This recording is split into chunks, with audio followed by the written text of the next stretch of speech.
vamos ahora rápidamente a la parte embriológica, ¿ya?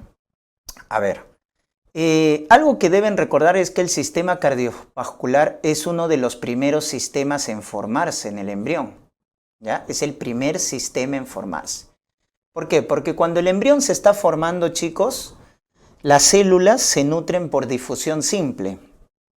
Pero conforme va creciendo el embrión y más o menos alrededor de la tercera semana, acuérdense eso, alrededor de la tercera semana, los finales de la tercera semana, entonces ya la difusión simple no es capaz de nutrir a todas las células. Entonces, ¿qué es lo que va a pasar? Se tiene que formar un sistema eficiente para transportar oxígeno y nutrientes. Entonces, es ahí donde empieza a formarse el sistema cardiovascular. Es el primer sistema en formarse en el embrión. Tienen que acordarse de ese dato, ¿ya? Entonces, por ejemplo, en los vasos, el endotelio de los vasos deriva del endodermo, ¿no? Del endodermo, miren, vamos a tener los primeros vasitos sanguíneos y también vamos a tener acá ya los primeros glóbulos rojos para transportar, pues, ¿no? Y hacer más eficiente. Y recuerden que los glóbulos rojos derivan de la pared del saco vitelino, ¿ya? La hematopoiesis mesoblástica es cuando el embrión forma glóbulos rojos del saco vitelino. Miren la función, que lo vamos a ver también en obstetricia, ¿no? El saco vitelino, ¿qué función tiene? Nutre al embrión en las primeras semanas del embarazo. Pero también una función del saco vitelino es formar los glóbulos rojos en el primer trimestre. Eso se llama hematopoiesis mesoblástica. Entonces, de tal manera que estás construyendo los conductos para transportar, pues, ¿no? Oxígeno, nutrientes. Y luego tienes que tener una bomba, ¿no es cierto? Una bomba cardíaca que su función va justamente poner en movimiento, generar presión y generar una circulación.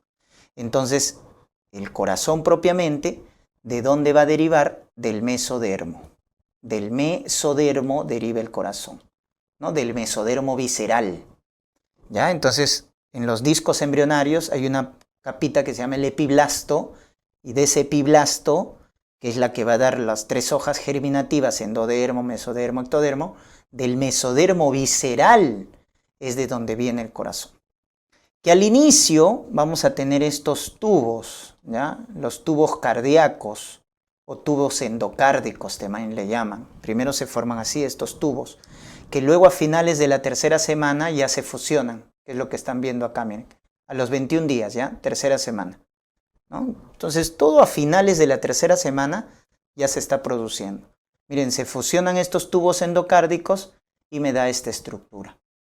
Y acá el corazón ya empieza a latir. Ojo, a los 21 días el corazón ya del embrión empieza a latir, ¿ya? A los 21 días.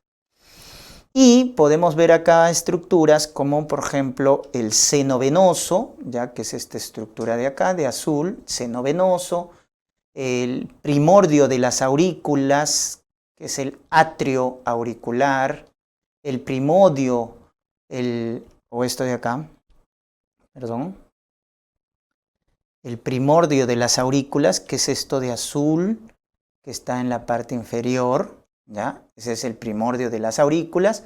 Este es el atrio ventricular, que es el primordio de los ventrículos, ¿ya? Este es lo que viene a ser el bulbo cardíaco, ¿ya? El bulbo cardíaco, y lo que sale es el cono arterial, ¿ya? Entonces, cuando se funcionan los dos tubos cardíacos, tenemos esta estructura, ¿ya? Que es una estructura ya producto de la fusión de estos tubos endocárdicos, ¿ya? El seno venoso, el atrio auricular, el atrio ventricular, el bulbo cardíaco y el cono arterioso. Y luego se produce un plegamiento, ¿ya, chicos? Miren, ahí está, plegamiento y una lateralización. Muy importante para que al final adopte la forma del corazón adulto, ¿no? Entonces ese plegamiento, lateralización, hace esto, miren. Miren cómo el seno venoso ha ido hacia arriba, miren, producto de ese plegamiento. Entonces miren que el seno venoso va a formar la aurícula derecha, miren, la aurícula derecha, el seno venoso. ¿ya? Forma la aurícula derecha. El atrio auricular forma la aurícula izquierda, miren, ¿no? O sea, esta parte del atrio auricular forma la aurícula izquierda. Ahí está, miren, el atrio ventricular, miren, ¿qué está formando el atrio ventricular? El ventrículo izquierdo principalmente, miren, el ventrículo izquierdo viene del atrio ventricular. Y del bulbo cardíaco, miren, el bulbo cardíaco que forma al ventrículo derecho, ¿no? Ventrículo derecho, el bulbo cardíaco, producto de ese plegamiento, lateralización, ¿no? Y el cono arterial forma los arcos aórticos. Los arcos aórticos vienen del cono arterial, miren, la salida. Entonces miren que ese plegamiento, lateralización es muy importante, chicos, para que al final ya se vaya adoptando la forma del corazón adulto, ¿no? Entonces primero son tubos endocárdicos separados, se fusionan, a los 21 días empieza a latir para bombear sangre, hay un plegamiento, lateralización y al final se adopta esta forma. Muy importante que un metabolito acá, que es la serotonina, ojo, miren, la serotonina participa en esta lateralización del corazón o plegamiento. Por eso te debes acordar que los antidepresivos, como la sertralina, la fluoxetina, que son inhibidores de la recaptación de serotonina, inhibidores selectivos de la recaptación de serotonina y que se emplean como antidepresivos, son teratogénicos.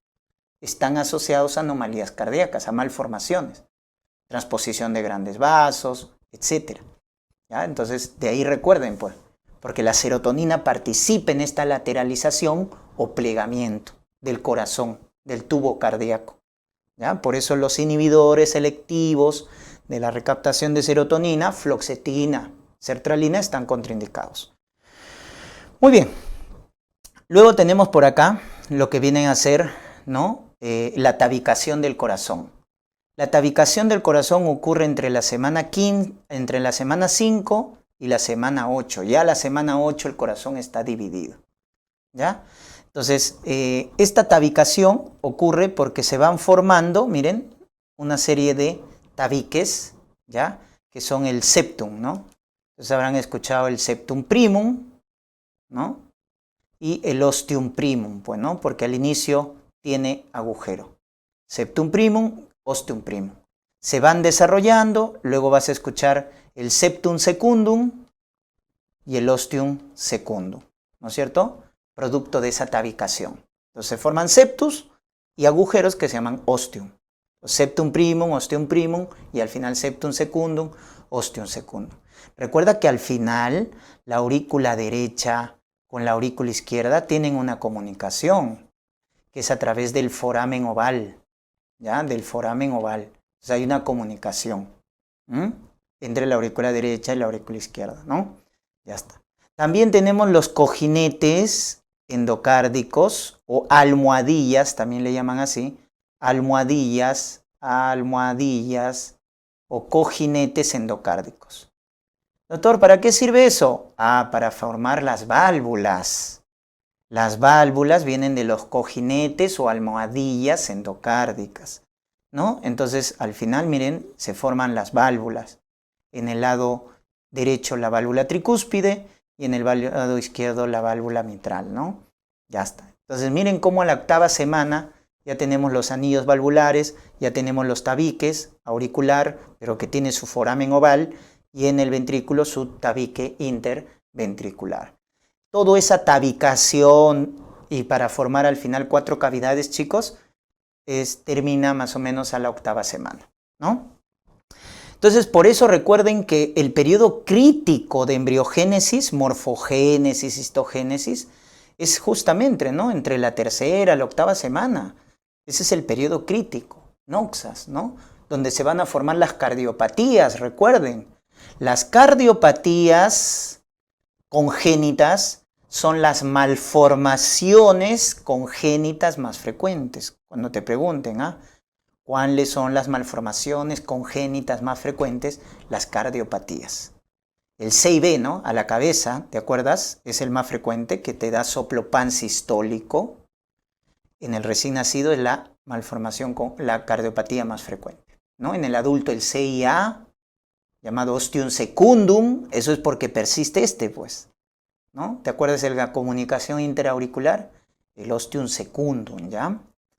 Muy bien. Transposición de grandes vasos, tetralogía de Fallot, ¿no? Recuerden que el CIBE, CIA son cardiopatías, pues, acianóticas, ¿no?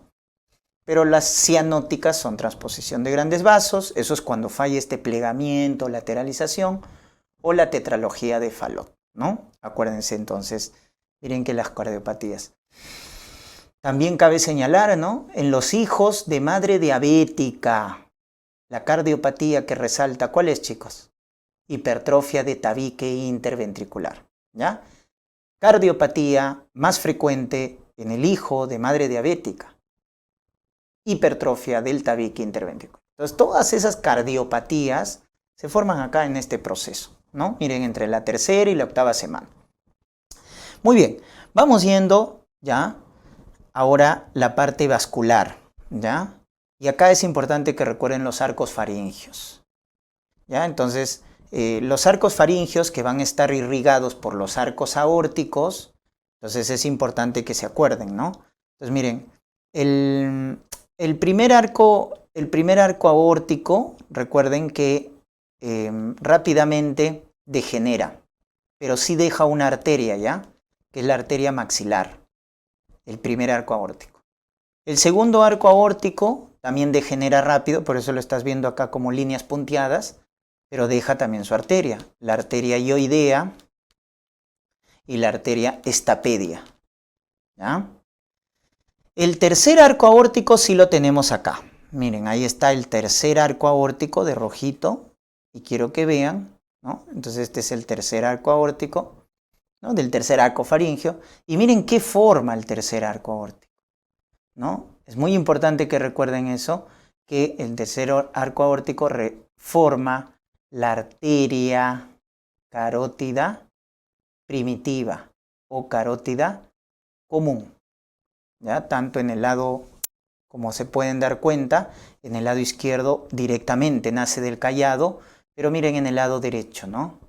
En el lado derecho recuerden que nace del tronco brachiocefálico y se divide en subclavia y arteria carótida. Pero acá el dato importante es que deben recordar que el tercer arco da la arteria carótida común o primitiva, ¿no? Ahí está. Ese es el dato. Por ahí que te pregunte.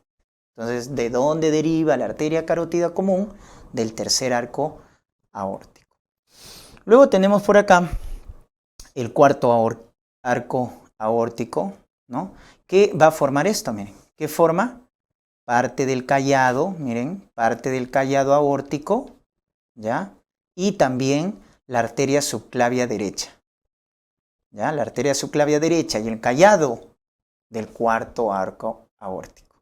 Y del sexto, doctor, ¿y el quinto? Ah, ese también te debes acordar. El quinto es el que degenera. No deja ningún, es un rezago, es un vestigio. Degenera completamente. ¿Estamos? El quinto no da nada. Ya está. Y el sexto, ya, por acá lo vamos a poner de amarillito, ya. Sexto, arco aórtico, que nos va a dar esto de acá, miren. El conducto arterioso, que va a comunicar, como están viendo, el callado con el tronco pulmonar, ¿no? Así como había una comunicación entre las aurículas a través del foramen, recuerda que también el conducto arterioso es un foramen fisiológico que comunica el callado con el tronco pulmonar, ¿no? Y también ahí está el tronco pulmonar, deriva de este sexto arco. Entonces, eso es importante que recuerden, los derivados de los arcos aórticos, ¿ya? El primero era la arteria maxilar, pero rápido degenera.